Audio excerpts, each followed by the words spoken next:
22 अध्याय 23 ते 28. योग 22 अध्याय वचन 23. तू सर्व समृद्धाकडे वळालास, आपल्या डेऱ्यातून तू अधर्म दूर केलास, तर तुझी पुन्हा उभारणी होईल. वचन 24.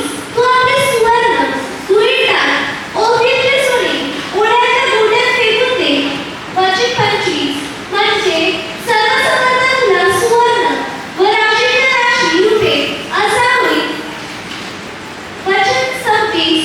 मग सर्व समुद्राच्या ठाई तू आनंद पावशील, तू आपली मुख देवासमोर वर करशील. वचन 27. तू त्याची प्रार्थना केलीस, म्हणजे तो तुझे ऐकेल आणि तू आपली नवस फेडशील. वचन 28. तू संकल्प केला तर तो सिद्धीत जाईल, तुझ्या मार्गावर प्रकाश पडेल. Hallelujah, hallelujah, hallelujah. वचन काय सांगते? तू सर्व समर्थाकडे वळलास, आपल्या डेऱ्यातून तू अधर्म दूर केलास, तर तुझी पुन्हा उभारणी होईल. बायबल सांगते की जर तू परमेश्वराकडे वळशील, आपल्या घरातून, आपल्या जीवनातून अधर्म, पाप, वाईट सर्व काही तू दूर करशील, तर तुझी पुन्हा उभारणी होईल. तू सोने, रुपे किंवा जगाच्या वस्तू फेकून दे, म्हणजे परमेश्वर तुला राशीच्या राशी रुपे असा होईल. पुढे वचन सांगते, तू सर्व सामर्थ्याच्या ठाई आनंद पावशील, तू आपलं मुख देवासमोर वर करशील, तू प्रार्थना करशील आणि देव ऐकेल. आणि वचन सांगते, तू संकल्प केला तो सिद्धीत जाईल, तुझ्या मार्गावर प्रकाश पडेल. बायबल काय सांगते पहा, परमेश्वर पिता म्हणतो, जर तू माझ्या आज्ञाविधीने पाळशील, पाप, अधर्म, वाईट गोष्टी सोडशील, जगाच्या गोष्टी सोडून टाकून देशील, माझ्याकडे वळशील, तर मी तुला राशीच्या राशी रुपे असा होईल. तू संकल्प केला तो सिद्धीत जाईल, मी तुझ्या मार्गावर प्रकाश पाडेल. बघा, आज मनुष्याच्या मार्गात संकट आहेत, दुःख आहेत, आजार आहेत, निराशा आहेत, अपयश आहेत. परंतु प्रभू म्हणतो, तू अधर्म दूर केला, पाप दूर केलंस, माझ्याकडे वळलास, तू मला पकडलंस, तर प्रभू म्हणतो, तू माझ्या ठाई आनंद पावशील आणि तुझ्या मार्गावर प्रकाश असेल. आपण बायबलद्वारे पाहू की नीतिमान, धार्मिक लोक जे परमेश्वराला अनुसरतात, परमेश्वराच्या वचनाप्रमाणे, योजनेप्रमाणे चालतात, त्यांच्या मार्गात अनुग्रह असतो, आशीर्वाद असतो, यश आणि सफलता असते. परंतु पापी जनांच्या मार्गात अडखळण असते, काटेजुडपे असतात, अनेक प्रकारच्या समस्या, पाश आणि मृत्यू असतो. प्रभू म्हणतो, तुम्ही अधर्म सोडून माझ्याकडे वळला, माझे नियम पाळायला सुरुवात केले, तर मी तुमच्या मार्गावर प्रकाश पाडेन. तुमचे मार्ग तारणाचे असतील, मग तू ज्या मार्गाने जाशील त्या मार्गात तुला यश मिळेल. तुझ्या मार्गावर मी प्रकाश पाडेल, म्हणजे तुझ्या समोर, तुझ्या मार्गात, तुझ्या वाटेत येणारे सर्व अडथळे मी दूर करीन, सर्व समस्या मात्र मी दूर करीन, कारण तुझ्या मार्गावर माझा प्रकाश असेल. प्रभू आपल्या मार्गात प्रकाश निर्माण करण्यासाठी तयार आहे, सफलता, यश, अनुग्रह प्रभू देण्यासाठी तयार आहे. अनेक वेळा आपल्या मार्गामध्ये अडथळे येतात, संकट येतात, समस्या येतात आणि कोणतेही काम व्यवस्थितरित्या पार पडत नाही. परंतु प्रभू म्हणतो, तू माझे नियम पाळशील, पाप सोडशील, तर तुझ्या मार्गावर प्रकाश असेल, अंधकार नसेल. तुझे मार्ग तारणाचे, उद्धाराचे असतील, तुझ्या मार्गात अनुग्रह आणि आशीर्वाद असेल. वचन सांगते नीतिसूत्रे 12 ते 28, न्यायत्वाच्या मार्गात जीवन आहे, त्याच्या वाटेत मरण नाही. जो न्यायत्वाच्या मार्गाने चालतो, जो न्यायत्वाने जीवन जगतो, परमेश्वराच्या निर्णयाला अनुसरून चालतो, त्याच्या मार्गात जीवन आहे, त्याच्या वाटेत मरण नाही. आज अनेक लोक ॲक्सिडेंटच्या द्वारे मरत आहेत, रस्त्यावर चालत असताना अटॅक येऊन मरत आहेत, अनेक अपघाताच्या द्वारे मरत आहेत. परंतु प्रभू म्हणतो, तू न्यायाने चालशील, माझ्या मार्गाचे अवलंबन करशील, तर तुझ्या मार्गात मरण नसेल, तुझ्या वाटेत मरण नसेल, तुझ्या मार्गात जीवन असेल. प्रभू आपल्या मार्गात आपल्याला अनुग्रह देण्यासाठी तयार आहे, आशीर्वाद देण्यासाठी तयार आहे. परमेश्वराच्या मार्गात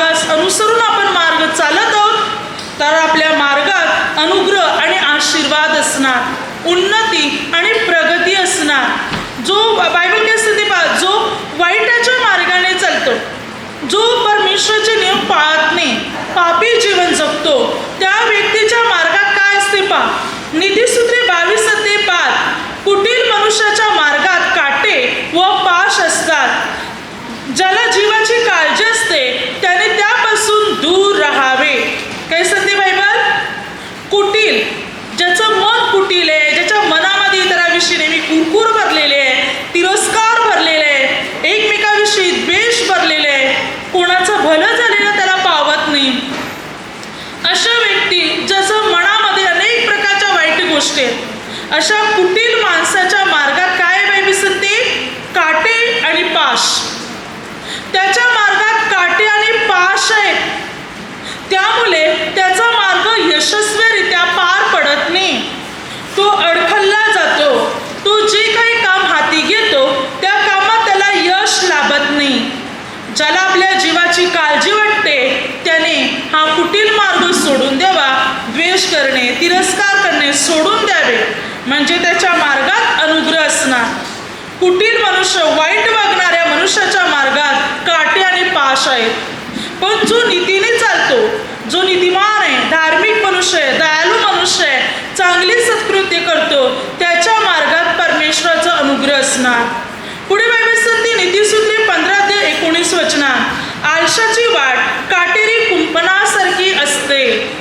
आळशी मनुष्य काम करायला कंटाळला, काही सांगितलं तर करायला कंटाळला, अशा आळशाची वाट, आळशाचा मार्ग काटेरी कुंपणासारखा असतो, त्याला काही पण करायला कंटाळा येतो, हलके काम सुद्धा त्याला जड वाटते, सोपे काम सुद्धा त्याला ओझ्यासारखं वाटते, का करायचं कंटाळा, आळशीपणा भरलेल्या शरीरात, जीवनात। मग आळशाची वाट जी आहे, आळशी माणसाचा मार्ग जो आहे तो काटेरी झुडपासारखा आहे, म्हणून बायबल सांगते काटेरी कुंपण, जसं एक कुंपण असते काटेरी कुंपण, त्या कुंपणासारखा त्याचा रस्ता, त्याची वाट, त्याचा मार्ग आहे बायबल सांगते, करण्यासाठी कंटाळा असलेल्या व्यक्तीच्या जीवनात।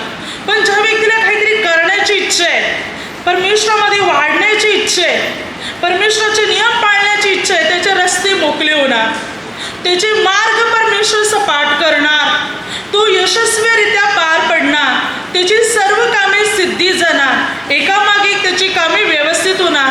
पण ज्याला करण्याचाच आलस आहे, कंटाळा आहे, तो पुढे राहू शकत नाही, तो नेहमी अडखळून पडेल, कारण पुढे जायचंच नाही त्याला, तो आळशी बनलेला आहे, कंटाळा बनलेला आहे, आजचं काम उद्या, उद्याचं काम पुढच्या महिन्यात, पुढच्या वर्ष होईल, असा आळशीपणा करणाऱ्या व्यक्तीचे मार्ग काटेरी कुंपणासारखे बनणार। परंतु ज्याला काहीतरी करण्याची इच्छा आहे, काहीतरी बनण्याची इच्छा आहे, मला गप्प बसून, शांत बसून चालणार नाही, मला परमेश्वराच्या मार्गात धावलं पाहिजे, देवाची सेवा केलीच पाहिजे, बसून चालणार नाही, कार्य करून चालेल, अशी व्यक्ती जी परमेश्वरामध्ये धावपळ करते, देव त्याचे सर्व मार्ग, सर्व वाटा मोकळ्या करतो, त्याच्या मार्गात येणारे अडथळे देव पिता बाजूला करतो, त्याच्या मार्गात येणारी संकटे देव बाजूला करतो, तो परमेश्वरामध्ये वेगाने धावतो आणि यश प्राप्त करतो। Hallelujah, hallelujah.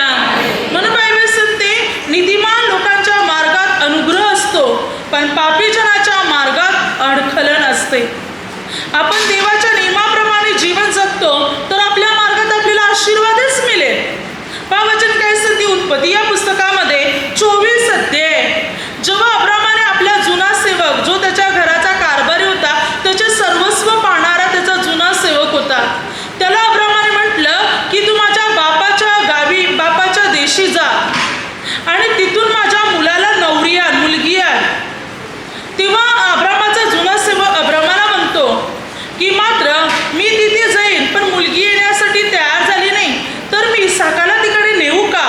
अब्रामाने म्हटलं खबरदार, जिथे परमेश्वराने मला जाण्यासाठी मनाई केलेली आहे तिथे माझ्या मुलाला न्यायचं नाही, तू जा, परमेश्वर तुझा मार्ग सफल करील, तू तिथे जा आणि माझ्या मुलाला नवरी शोधून आण। ती येण्यासाठी तयार झाली नाही तर तू या शपथेतून मोकळा होशील, पण माझ्या मुलाला तिथे न्यायचं नाही। परमेश्वर आपल्या आणि तुझा मार्ग सफल करील. तेव्हा मात्र अब्रामाचा जुना सेवक आपल्या 10 उंटासह निघाला. या 10 उंटावर अब्रामाने मौल्यवान किमती वस्तू दिल्या होत्या. त्या संपूर्ण मौल्यवान वस्तू तो त्या 10 उंटावर लादून आपल्या 10 नोकरासह निघाला. तेव्हा तो अराम नयेकर म्हणजे मात्र नाहोर, अब्रामाचा भाऊ, याच्या नगरात येऊन पोचला. त्या नगरात येऊन पोचल्यानंतर मुली विहिरीवर पाणी काढत होत्या. अब्रामाच्या सेवकाने मनात म्हटले की प्रभू, ज्या मुलीला म्हणेल की मला प्याव्यास पाणी दे, तेव्हा ती म्हणेल बाबा प्या आणि मी तुमच्या उंटांना पण पाणी काढून देते. जी मुलगी असं म्हणेल तीच मुलगी तू माझ्या धन्याच्या मुलासाठी सिद्ध केलेली असेल. इतक्यात मात्र त्या मुली पाणी काढत असताना अब्रामाच्या सेवकाने रिबकीला म्हटलं की मात्र मला प्याव्यास पाणी दे. तेव्हा तिने म्हटलं बाबा प्या आणि मी तुमच्या उंटासाठी पण पाणी काढते. ही गोष्ट ऐकून मात्र अब्रामाचा सेवक आश्चर्यचकित झाला की जसं मी म्हटलं होतं तसंच घडलेलं आहे. देवाने खरोखर माझा मार्ग सफल केलेला आहे. या रिबकेने पाणी आपली घागर उतरवून या अब्रामाच्या सेवकाला पाणी पाजले आणि तिने त्या सर्व उंटाला पण पाणी काढले. अब्रामाच्या सेवकाने तिला म्हटले तू कोण? तेव्हा तिने म्हटलं माझं नाव रिबका आहे. मात्र तिने आपल्या कुटुंबाची संपूर्ण माहिती दिली, नाहोरापासून, बथुवेलपासून, लाबानापासून, की मी लाबानाची बहिणी बथुवेलची मुलगी म्हणजे नाहोराची नातनी आहे. तेव्हा अब्रामाच्या सेवकाला आणखीन आनंद झाला की नाहोर तर अब्राम माझ्या धन्याचा भाऊ आहे. तेव्हा तिने जाऊन ही गोष्ट आपल्या घरी कळवली आणि तिचा भाऊ अब्रामाच्या सेवकाकडे आला. त्याला तो आपल्या घरी घेऊन गेला आणि सर्व वृत्तांत तिकडे अब्रामाच्या सेवकाने सांगितला आणि त्याने म्हटलं की अशा अशा निमित्ताने मला पाठवलेलं आहे, माझा मार्ग देवदूताने सफल केलेला आहे. काय तुमची मुलगी तुम्ही पाठवण्यासाठी तयार आहात का? तेव्हा ते म्हटले होय आम्ही तयार आहोत. मुलीला म्हटलं तू तयार आहेस का? तिने म्हटलं हो. रिबकीने म्हटलं हा मी तयार आहे. अशा प्रकारे रिबका अब्रामाच्या सेवकाच्या जोडीला अब्रामाच्या घरी येण्यास निघाली आणि रिबका अब्रामाच्या घरी आली आणि ती इसाकाची बायको बनली गेली.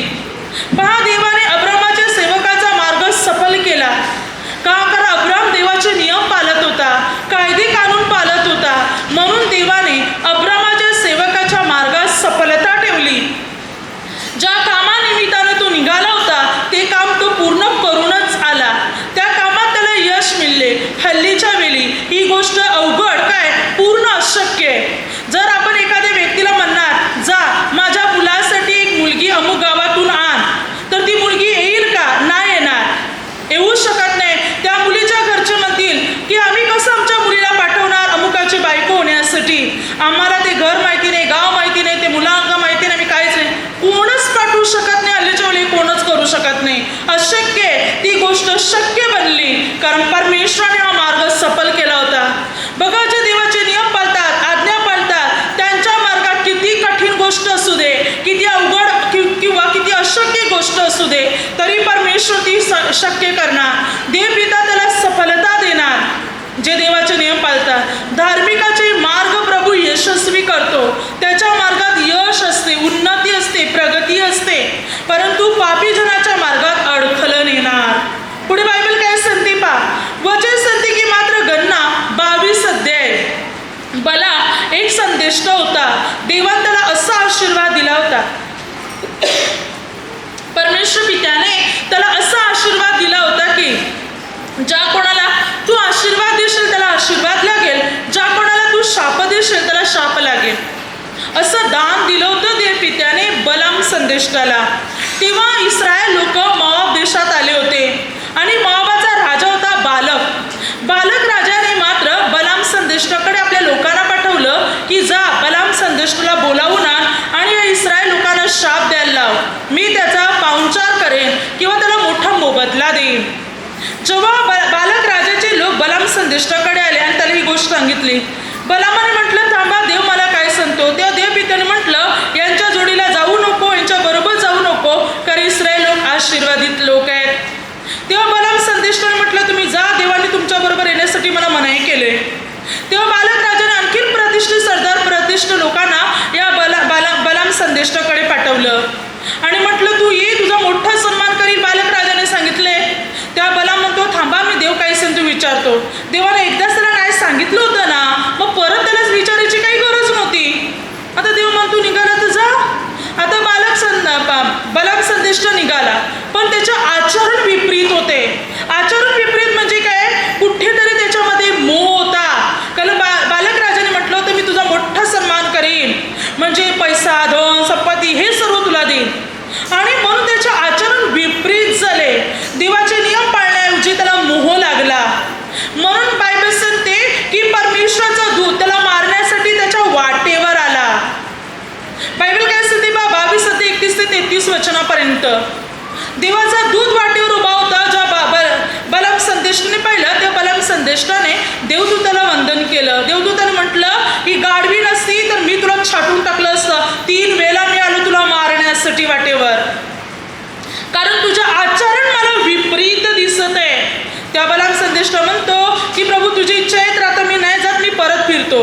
देवदूत म्हणतो आता निघालास ना तर आता जा, पण मी जे सांगतो तेवढंच बोल.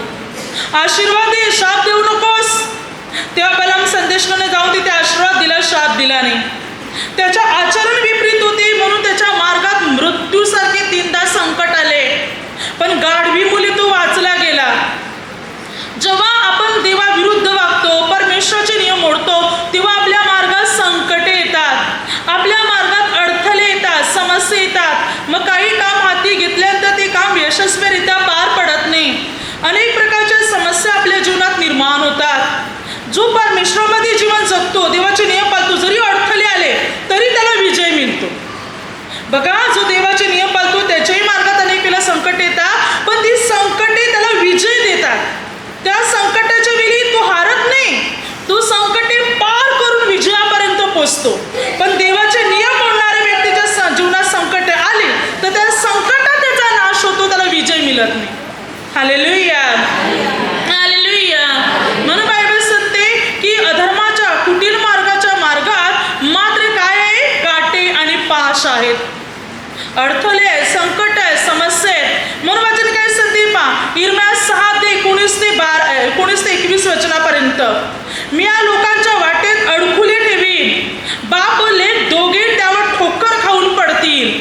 प्रभू म्हणतो या लोकांच्या मार्गात अडखलन ठेवीन मी, अडखुले म्हणजे ते अडखलतील आणि पडतील, आपटतील. बाप आणि लेक सुद्धा, बाप आणि मुलगा सुद्धा अडखलून पडेल. मी त्यांच्या वाटेत अडखले ठेवीन आणि मग ते आपटतील, मग ते पडतील, ते नाश पावतील, कारण ते अधर्माने जीवन जगत आहेत, माझ्या नियमाविरुद्ध चालत आहे, पापात जीवन जगत आहे. म्हणून प्रभू म्हणतो ते अडखलून पडतील. त्यांच्या वाटेतच मी अडखले ठेवीन, त्यांच्या रस्त्यात मी अडखले ठेवीन.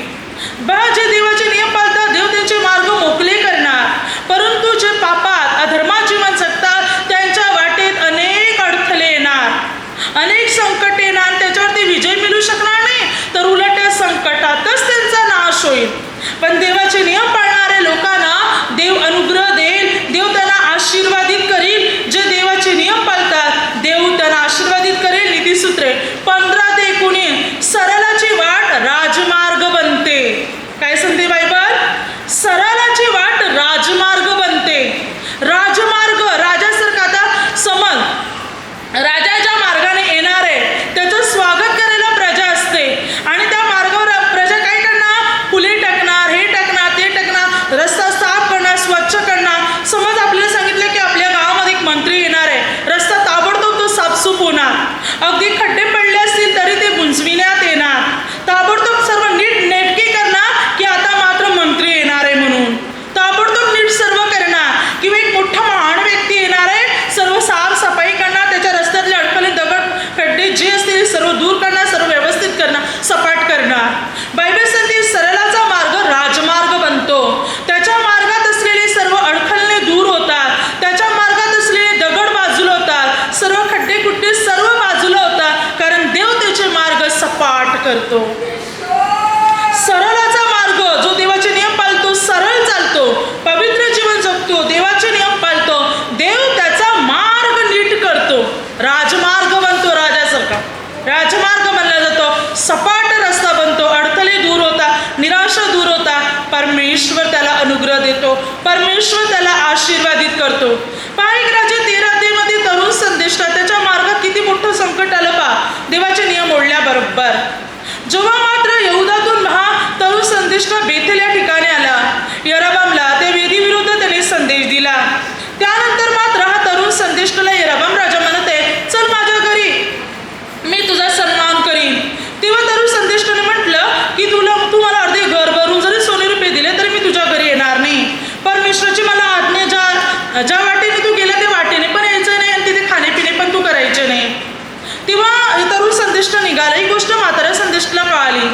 त्याने आपल्या मुलाला पाठवलं आणि तरुण संदेष्टाला बोलावणे पाठवले की तू माझ्या घरी ये. तेव्हा तरुण संदेष्टाने नाकारलं. तेव्हा म्हाताऱ्या संदेष्टाने काय म्हटलं की देवाच्या दूताने मला म्हटले त्याला घरी आण, त्याला अन्न पाणी दे आणि मग त्याला जाऊ दे. ताबडतोब तरुण संदेष्टाने म्हाताऱ्या संदेष्टाच्या शब्दावर विश्वास ठेवला. त्याने हा विचार केला नाही की मला परमेश्वराने सांगितलेला देवदूताने, भले म्हाताऱ्या संदेष्टाला देवदूताने सांगितलं नव्हतं, तो खोटं बोलला, पण तरी पण तरुण संदेष्टाने विचार करायला पाहिजे होता की मला देवाने सांगितले, ह्याला तर देवदूताने सांगितलं, मी देवाचं ऐकलं पाहिजे देवदूतापेक्षा. हा विचार त्याने केला नाही आणि तो म्हाताऱ्या संदेष्टाच्या घरी गेला आणि जेवायला बसलायच बस. तो जेवण सेवन करत इतका परमेश्वराचा संदेश तिथे प्राप्त झाला की मात्र मी तुला आज्ञा केली होती ना, तू आज्ञा पाळली नाही, तू आज्ञा मोडलेली आहे, म्हणून तू आपल्या देशी परत पोचणार नाही.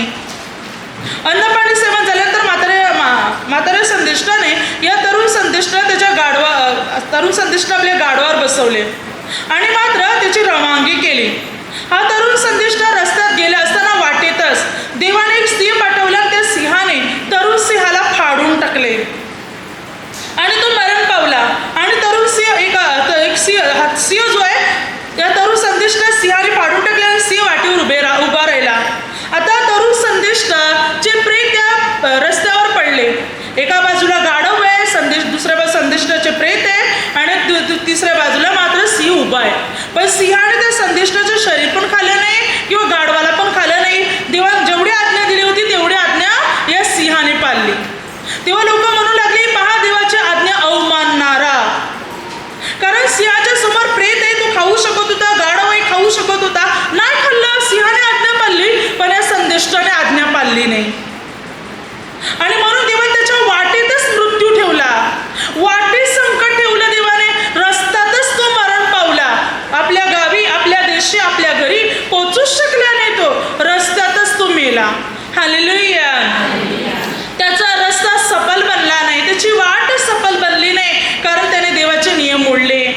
म्हणजे जेव्हा मनुष्य देवाच्या आज्ञा मोडतो, नियम मोडतो, देवाविरुद्ध जातो, तेव्हा त्याच्या वाटे, त्याच्या रस्त्यात, त्याच्या मार्गात संकटे येतात.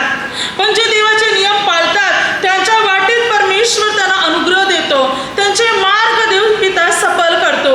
जीवनात येणाऱ्या सर्व समस्या परमेश्वर त्यांच्या जीवनातून दूर करतो. सर्व अडथळे परमेश्वर त्यांच्या जीवनातून दूर करतो. देव त्यांना अनुग्रह देतो, देव त्यांना आशीर्वादित करतो. म्हणून नीतिमान धार्मिक व्यक्ती बनण्याचा आपण प्रयत्न केला पाहिजे. कारण वाईट व्यक्तीच्या मार्गात मात्र ठोकर असणार, संकटे असणार, समस्या असणार. का बायबल सांगते इर्मया पुस्तकामध्ये 18-15 तरी पण माझे लोक मला विसरले आहेत, ते व्यर्थतेपुढे धूपच जालितात. त्याने त्याच्या मार्गात, त्यांच्या प्राचीन मार्गात त्यास ठोकर खाव्यास लाविले, भर घालून तयार न केलेल्या आडवाटाने त्या जाण्यास लाविले. काय संधी वचन? प्रभू म्हणतो हे माझे लोक मला विसरलेले आहेत, व्यर्थतेपुढे धूप दाखवतात, व्यर्थतेची पूजा करतात, मूर्तीकडे वळालेले आहेत, मला विसरलेले आहेत. म्हणून मी त्यांच्या मार्गामध्ये अडखळे ठेवले, त्यांना ठोकर खाव्यास ठेवलेले आहेत. त्यांचे मार्ग असे मी बनवलेले आहेत की त्याच्यात अडखळून ते पडत आहेत. मी त्यांचे रस्ते सपाट केले नाही. का अडखळण ठेवले त्यांच्या मार्गात? का ते ठोकर खाऊन पडत आहेत? कारण ते मला विसरलेले आहेत आणि व्यर्थतेपुढे धूप चालत आहेत. ते मूर्तीकडे, वाईटाकडे वळालेले आहेत. म्हणून त्यांच्या मार्गात मृत्यू आहे, मरण आहे, संकट आहे, ठोकर आहे. कारण ते मला सोडून गेलेले आहेत, ते मला विसरलेले आहेत. म्हणून त्यांच्या मार्गात ही सर्व संकटे येऊन ठेपलेली आहेत. परंतु जे देवाचे नियम पाळतात त्यांना देवाचा अनुग्रह मिळतो आणि जे देवाचे नियम मोडतात देव त्यांच्या मार्गात संकटे आणतो. नीतिसूत्र 21:8 अपराधाचा भार वाहणाऱ्याचा मार्ग फार कुटील असतो, पण जो शुद्ध असतो त्याचे वर्तन सरळ असते. अपराधाचा भार वाहणारा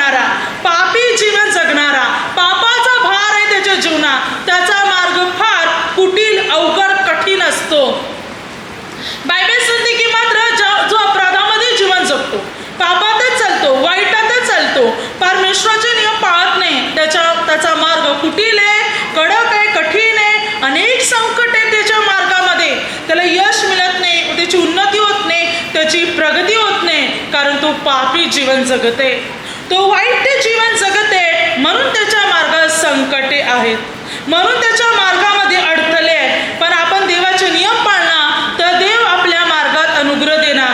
पण नीतिसूत्री 3:17 त्याचे मार्ग आनंदाचे आहेत, त्याच्या सर्व वाटा शांतिमय आहेत. बघा ज्ञान काय म्हणते, ज्ञान म्हणते की माझ्या मार्गात आनंद आणि माझ्या वाटा शांतिमय आहे. तुम्ही मला पकडलं तर तुमच्या सर्व मार्गात शांती असणार, आनंद असणार. जे परमेश्वराचं ज्ञान मिळवतात, देवाचं कार्य करतात, देवाची सेवा करतात, देवासाठी झटतात, त्यांचे सर्व मार्ग आनंदमय असणार, त्यांच्या मार्गामध्ये शांती असणार, त्यांचं जीवन आनंदाचे, सुखाचे आणि समाधानाचे असणार. देवाच्या ज्ञानाने चालणारी व्यक्ती, देवाच्या वचनाप्रमाणे चालणाऱ्या व्यक्तीचे मार्ग आनंदाचे आणि शांतीचे असणार. म्हणून आपल्याला वाटते आपल्या मार्गात, आपल्या वाटेत, आपल्या रस्त्यात परमेश्वराचा अनुग्रह असावा.